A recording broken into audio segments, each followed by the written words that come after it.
It was one of those days where if you didn't stick around till the very end, you might be surprised with the outcome. We did have some pretty heavy selling into the last 20 minutes or so of trading here today, with all four of our indices closing much lower than where they were midday. In the case of the NASDAQ was actually up in the morning and then finishing lower by over 0.5%. Most of the indices did close nearly at their lows of the session.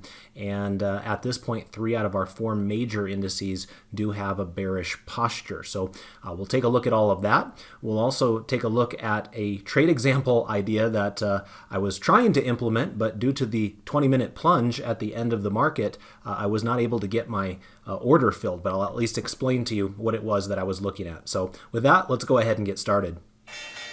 Welcome to the Market Outlook video presented by MarketScholars.com. I'm your host, Brandon Van Zee. It's May 18th, 2021. First of all, if you're new, remember to go over to YouTube, click subscribe on our channel, then go down to our description area and sign up for our email distribution list. We're also heavy users of Twitter. Feel free to follow me. My handle is @BrandonVanZ. In fact, I think I'm only about 80 followers short of hitting a big round number of 10,000. So if you're not following me yet, become one of those last 80 to do so before I hit the 5-digit figures there. So appreciate those of you that, of course, are already following me, and click like and retweet on these Market Outlook related posts. And then last but not least, those of you that are on Facebook, we do have a group established. You're welcome to join that group at that web address you see in the logo in front of you. All right, let's go ahead and jump into today's trading activity. And as you can see, I've got chart 4B pulled up here in front of us. So let's go through the numbers. You can see on the S&P 500, we were down 0.85% here today. And you will notice that we effectively closed on the low of the session. Notice that dark red candle that we have there, somewhat similar to this one we had back here. And of course, that did not bode well for the coming days. Usually it's a bad sign if markets are plunging into the close, because it gives market participants the impression that if the market was going to be open longer, there would be even further selling. So we were kind of saved by the bell, I suppose you could say, from that perspective. And it's not to say that this was a major bloodletting or a market plunge or anything like that. It's just that it was a pretty typical and average day all the way up until the last 20 minutes. Maybe we could step away here so I could show you real quick kind of what that looks like on SPX. When I come over here to my trade all products area, there's this little graph that I have kind of in the middle here that will show you a 1-day, 1-minute version of the market. And this is what I'm referencing right here. Take a look at that nosedive. Boom. That was just in 20 minutes right there. We just went straight down with hardly any upticks along the way for 20 straight minutes. So not a good look to the markets there. And it wasn't just the S&P 500. The other indices didn't really pull their weight either. You can see the Dow Jones closed near its low of the session, and it was down 0.78%. Now, one odd thing that has occurred here with the Dow Jones is, first of all, it's the only one that remains above its rising 30-day moving average. Notice the rising 30-day moving average is highlighted by that green moving average color, whereas the moving average on the S&P 500 is yellow because price is now below a rising moving average. It's red in the case of the NASDAQ and on the Russell 2000 because price is below a falling moving average in those cases. So this is kind of a unique example where we actually have all 3 different colors on the moving average at this moment in time with the 4 indices in front of us. Remember, markets typically move in unison with one another. There are just slight little distinctions here and there. So today happens to be one of those days, I suppose. But anyway, the Dow does remain just barely above that rising 30-day moving average at this moment in time. If it closes a little bit lower tomorrow, that would change, and we would likely see that moving average color change to yellow at that point. But what's kind of strange about this is that despite having a green moving average, we have a dark pink shaded background on the Dow Jones Industrial Average. That's fairly rare. You don't see that a whole lot. Usually when you have enough aggressive selling to produce a strongly bearish intermediate posture, you usually are trading below the moving average. And in the cases where it's not, at least the moving average is falling. So this is kind of a strange phenomenon here where we have the moving average still rising, price still above it, but the posture using the intermediate line on the market forecast is in a strongly bearish position. And we should qualify that by saying it's just barely into that area. Notice that the reading is at 49.81 and falling. Remember, it's not until this indicator crosses below 50 when it changes from a light pink to a dark pink. So this barely, by just like 20 basis points here, closed below that area. So, likewise, if the Dow does pop a little bit higher tomorrow, it's possible that we would revert back to a bullish posture awfully quickly as well. So we'll keep our eye on that. Right now, we're kind of in this, yield zone until we, find further information. On the charts down below, with the NASDAQ, it's not very promising in terms of the way that the thing shook out here today. You'll notice that the NASDAQ was down 0.56%. Now, that's not nearly as bad as what we just discussed with the S&P 500 and the Dow Jones Industrial Average. The problem is, for most of the day, the NASDAQ was actually green. And so not only did you get rid of all of the positive gains during the first part of the day, but then you piled on top of the loss of those gains with an additional loss, going forward. So there's a little bit of a different feel there for the NASDAQ, because the S&P 500 and the Dow were largely lower for most of this day. Now, they weren't down significantly, but they might have been down, let's say, 0.1% or something along those lines. So, to end negative when you were negative for most of the day is not necessarily a big eye-opening occurrence. But it's a little bit more impactful when you have a situation like the NASDAQ where you are actually up during the morning, and then you spilled over throughout the rest of the day and closed basically at the dead lows of the day. So not a very good look there at all. In fact, you could make the case that you do have a bearish engulfing candlestick pattern right here based upon what the body of today's candle looks like and engulfing the prior day's candle right there. Longer upper shadow. I mean, it's not extreme, but basically giving you the impression that things reverse course during the day. And while all of that is taking place from a candlestick perspective, of course, we've been in a strongly bearish posture for the NASDAQ for the last 3 or 4 sessions, and the moving average color is red. So you have a lot of things working against you there with the NASDAQ. And, that should not be a huge surprise to those of you that are regular viewers of these videos or attend David and I's premium classes throughout the day. This has been a market that has kind of tossed the growthier, disruptive types of stocks that are in the NASDAQ aside and has kind of shifted more into the cyclical value-oriented stocks that are out there. And of course, we'll have that conversation tomorrow morning in my factor-based swing trading class, as value is one of the leading factors of this moment, and we'll see if it still is leading when we get into class tomorrow, and then play some swing trades based off of that knowledge. So not a good look there for the NASDAQ, unfortunately. The Russell 2000 is somewhat interesting as well for kind of the same reason, except for it's just the mirror image of what I was explaining with the Dow Jones Industrial Average.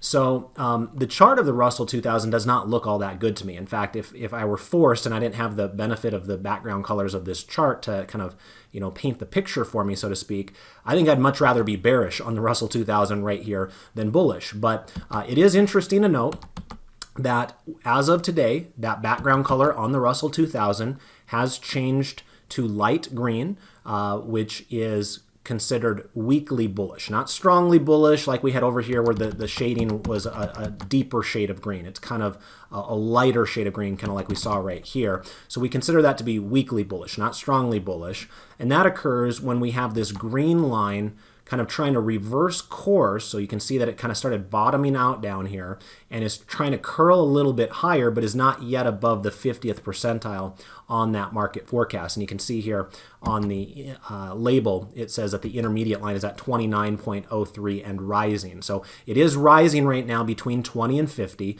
So we would consider that to be weakly bullish. But again, you're not just looking at only the posture when you're making trade decisions. You are using the weight of the evidence around you. And, for my part, I think I'd be a little bit nervous taking a bullish trade on the Russell 2000 right here, because this to me looks like a stock or a chart of an index in this case that is struggling to get above its falling moving average. And until proven otherwise, I like to make the assumption that that moving average will represent a resistance area, in this case where you were well below that area, you bounce back up to it, you kissed it. Earlier today, you can see that longer upper shadow right there went into the moving average and then rejected it and went back lower. So I don't think the price behavior looks all that bullish on the Russell 2000. Now, maybe I'm just talking my book. Many of you know we have a bearish Russell 2000 trade going on for this presentation right now. But I think even if I didn't have that trade going on right now, I would still look to this to be a little bit more bearish than bullish, or at least remain highly skeptical and hesitant around it, even if the posture was saying that it has a bullish posture right now. It's kind of one of those precarious postures where if we had another down day tomorrow, this green line could easily reverse course. I mean, it's just barely rising right now. In fact, it's really hard to see even with the naked eye that it's rising. It kind of looks flat to probably to most of you. So it's probably just a technicality more than anything, where it might have just gone up just a fraction of a point. Nonetheless, be aware of that strange occurrence where we do have a weekly bullish intermediate posture on the Russell 2000, yet the moving average is red, dictating that the path of least resistance for this moment in time continues to be to the downside until proven otherwise. So because the red line was in the lower reversal zone to end the day, you might even be able to get away with saying that this is a bullish intermediate confirmation signal, although I must say that we rarely even bring those up if it's not a strongly bullish posture on the green line. And so this one I do not think would be a very good example of that particular signal. Usually when you're looking at that type of a signal, you're looking for a situation where you have a momentary pop down in price, kind of like what we saw over here with the Dow Jones. You had the green line in the upper reversal zone, the red line going into lower reversal zone. In this case, yes, it's true the green line is technically considered bullish, but it's weakly bullish, and so I just don't think that that's the true mindset behind that signal. So I'll point it out just for those of you that were curious, but I don't think it's an actionable signal at this moment in time. So ugly day all around, despite having one of our four indices now having a weekly bullish posture. The chart, in my eyes, does not look very strong for the Russell 2000. And so this market has a bit more of a bearish tilt right now than what we had been seeing in prior weeks and months. And so part of it might have been some of the negative housing news. I don't know if all of you are watching that, but I've noticed a number of like home building stocks, and home furnishing types of stocks, even lumber and paper and packaging types of companies, kind of spilling over here in the last session or two. And so that had been one of the stronger areas of the market up until recently. And so it's going to be interesting to see how that affects things. But I think today it had a negative impact on the overall market. Let's go ahead and take a look at the three green arrows chart, and that'll be chart 4D. As we pull that up here, it looks like we've got kind of a mixed bag here, depending upon what index you're looking at. At this moment in time, we do have two of these charts with a 3 red arrows signal, and those two charts are going to be the two on the left-hand side. The S&P 500 in the upper left, and then the NASDAQ Composite in the lower left. Both of those have that pink background color there on this chart 4D, for those of you that are premium members following along at home on your own charting package.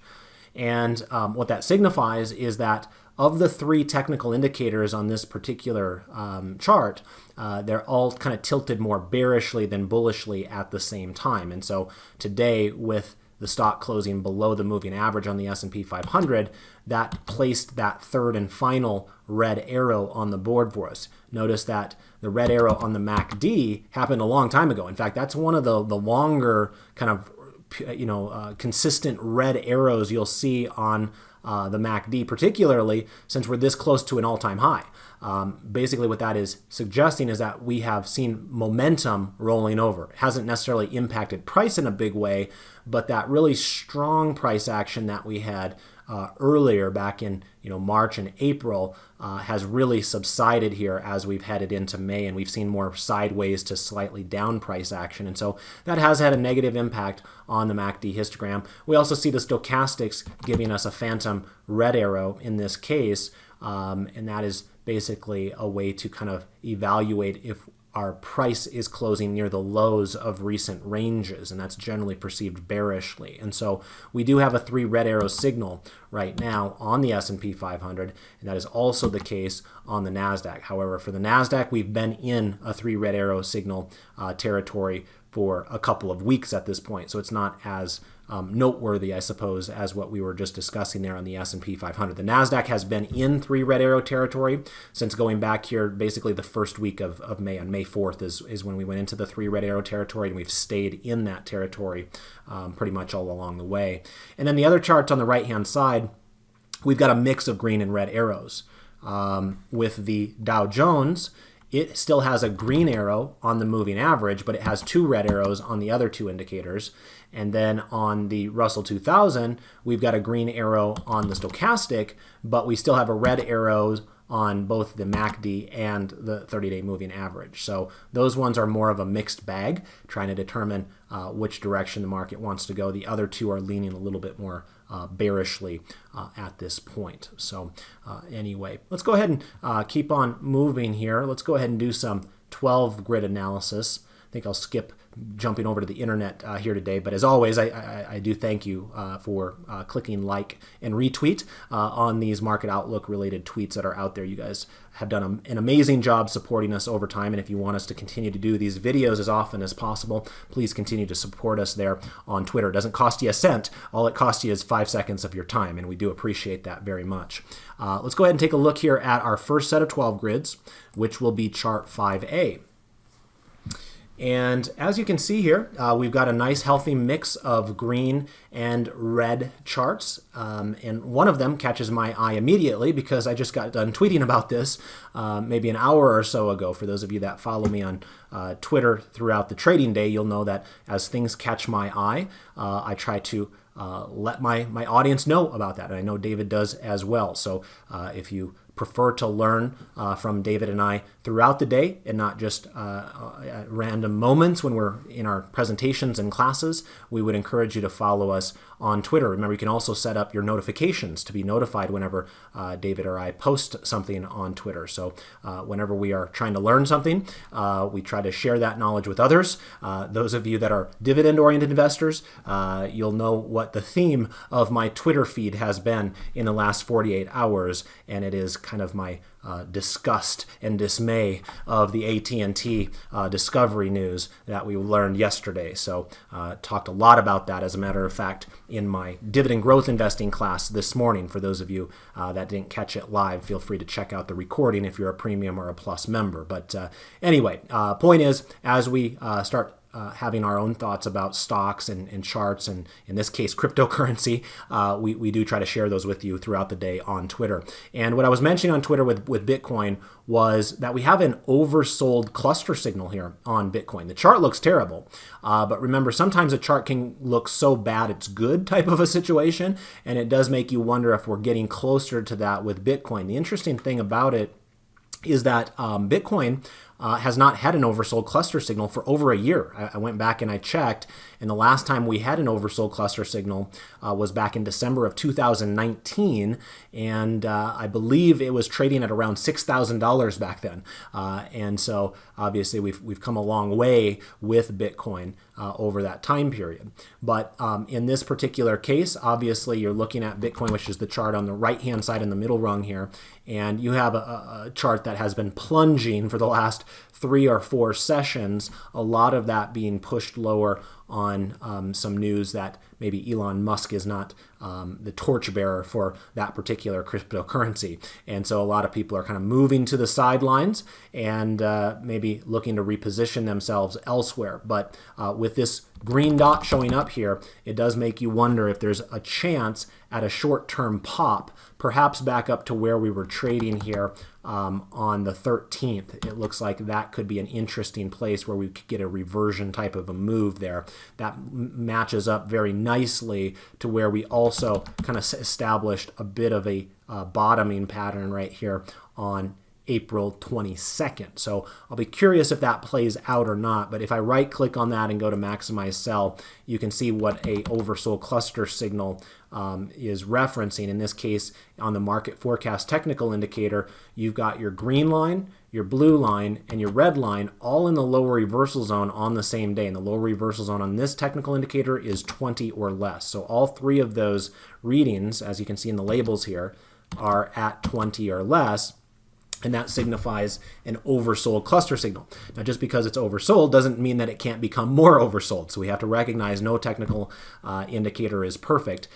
Generally, the way that I think about these signals is that whatever condition existed to push the security into that signal will not play out in that same fashion in the same amount of time going forward. So in other words, we just saw Bitcoin plunge in the last 4 days. I would not assume that it will have a similar performance in the coming 4 days. In fact, there's a decent chance that you might get some sort of a pop back higher here. Maybe you fill the gap between these two candles that you see right here, and again, get back over here to where we were trading on the 13th. So keep your eye on that possibility. For those of you that are brave enough, obviously, Bitcoin is not for the faint of heart. But right now, you have to assume that the trend is now down. You can see the moving average is red, telling us that price is below a falling moving average, and we clearly have broken support here based upon those two levels. The question is, do we just keep on plunging day after day, or do we get some sort of a reversion to the mean, a quick pop higher,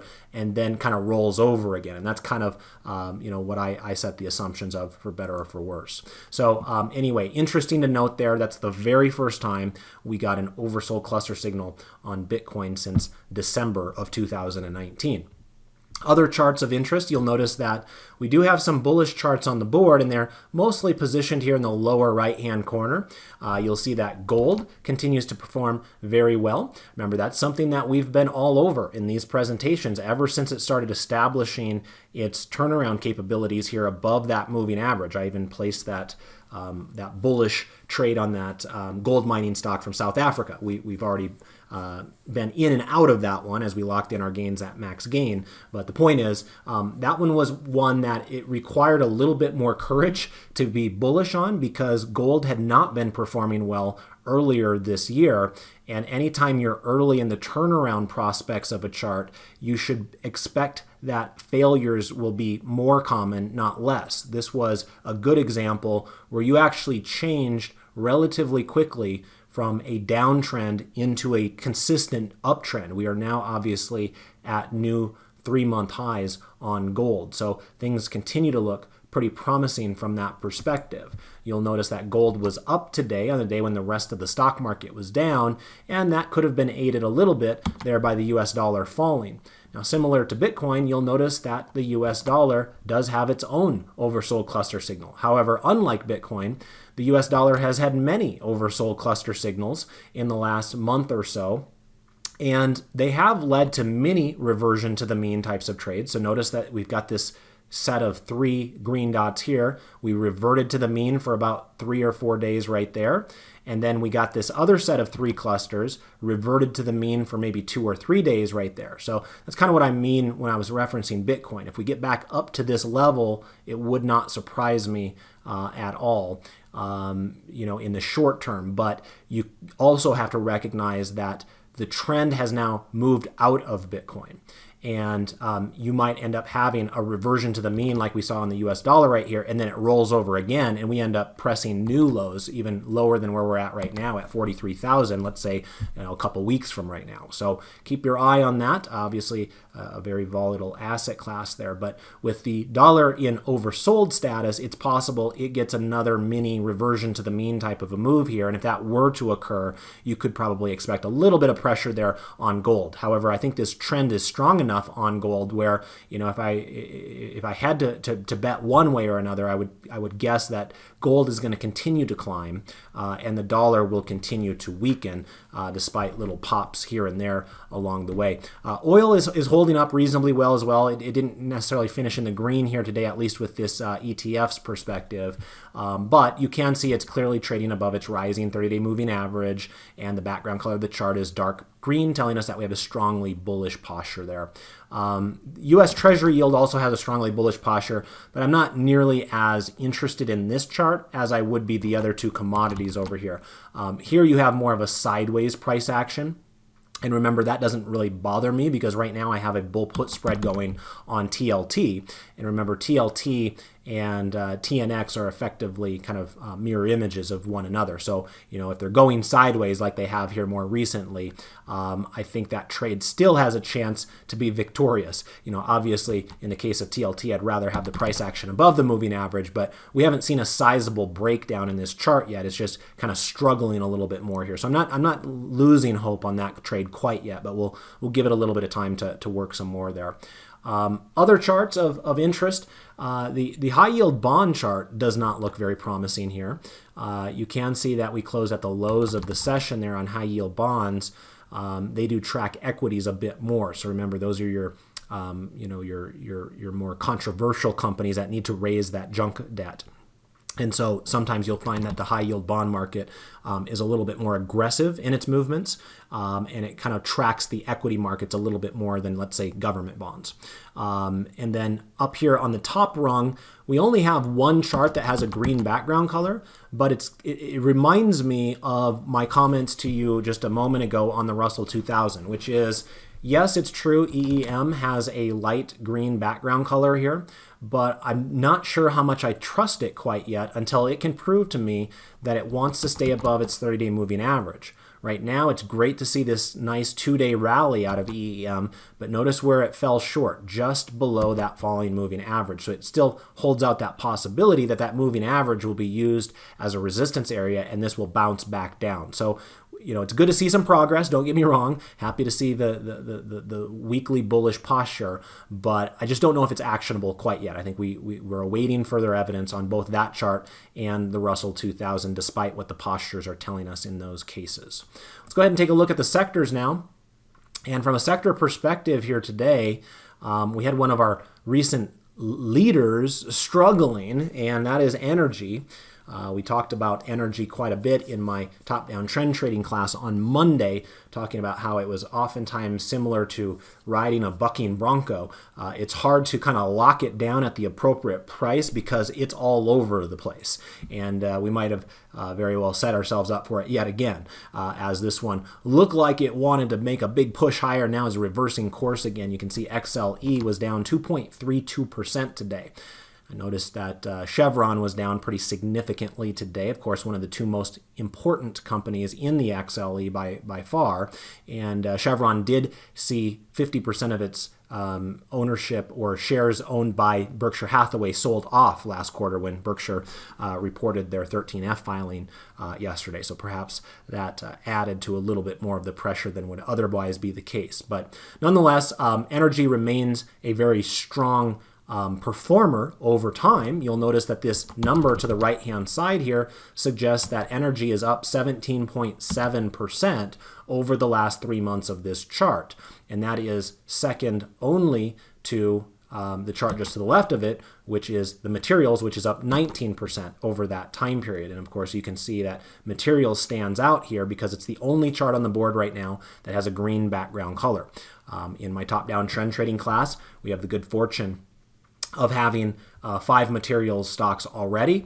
We were already geared up with a full position in those 5 before this most recent move. So we've been enjoying this healthy rally we've been seeing out of the materials there. Some of the steel stocks and what have you have been doing quite well. But I will again remind you that I did notice, a few of those stocks starting to roll over a little bit today, particularly in the paper and packaging space where, lumber prices might have kind of shot to the moon and are coming back down to earth a little bit here. So, keep your eye on that. Obviously, one day does not make a trend, but that was a bearish engulfing candle that we saw right up there at a resistance area on the material. So while the trend over the last 3 months still looks fantastic, we might have a little bit of short-term turbulence up here at the top before we figure things out yet again. But otherwise, all the rest of the charts are pink.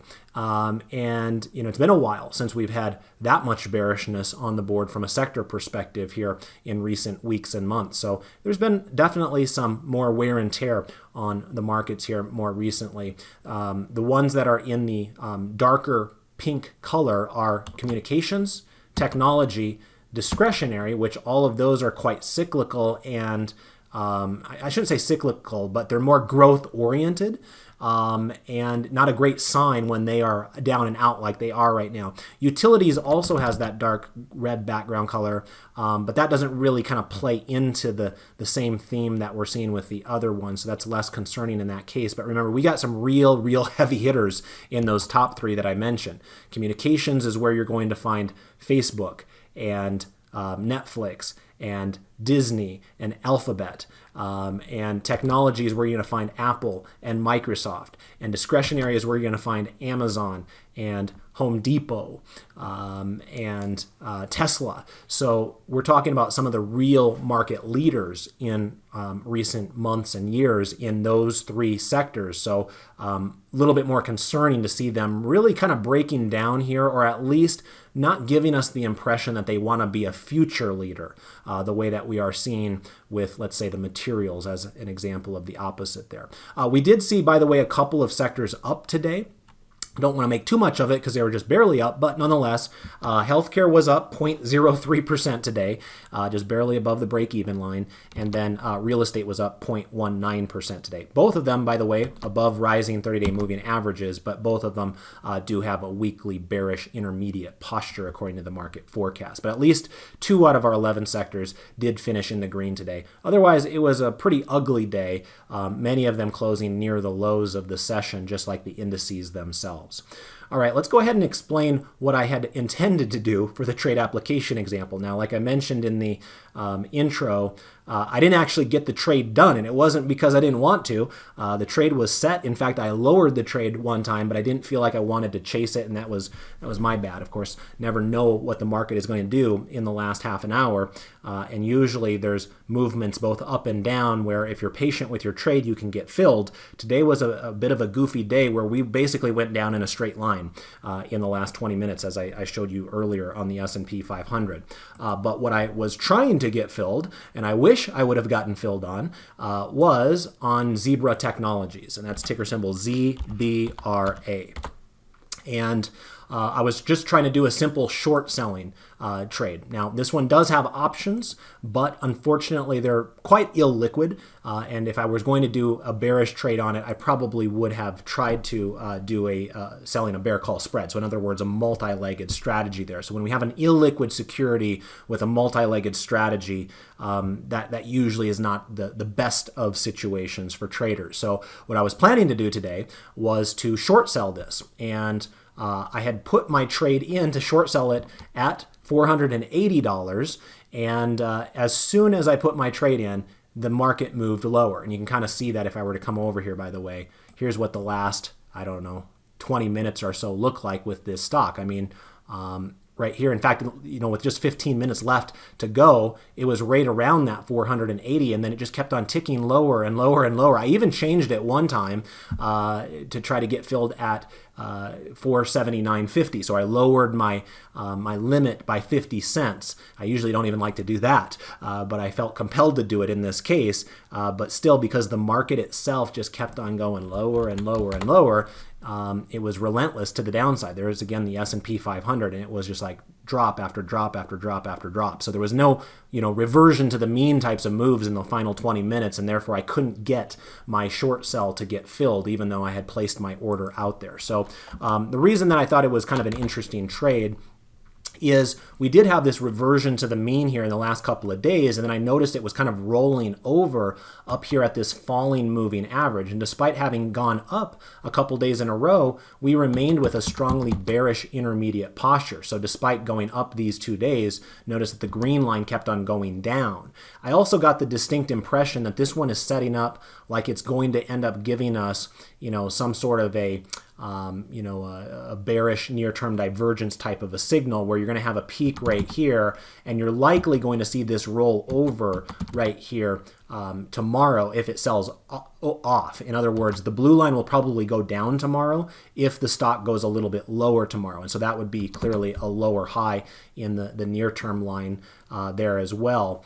And where I was going to be placing my levels in terms of my stop losses, my target prices on that proposed swing trade was going to be up here. I think I had selected an area just above these two candles over here. So it was like 492 or something was going to be my stop loss. And that would allow me a setup on a 1-for-1 basis to try to get filled at a price target down here at around, I think it was like 466, somewhere in that level. But again, unfortunately, my trade didn't get filled, and that's real world problems there, right? And it just goes to show you, we're not just saying that we were doing them even when we weren't. I was trying to get these trades done today, and they just would not fill for me because we spilled off into the close there.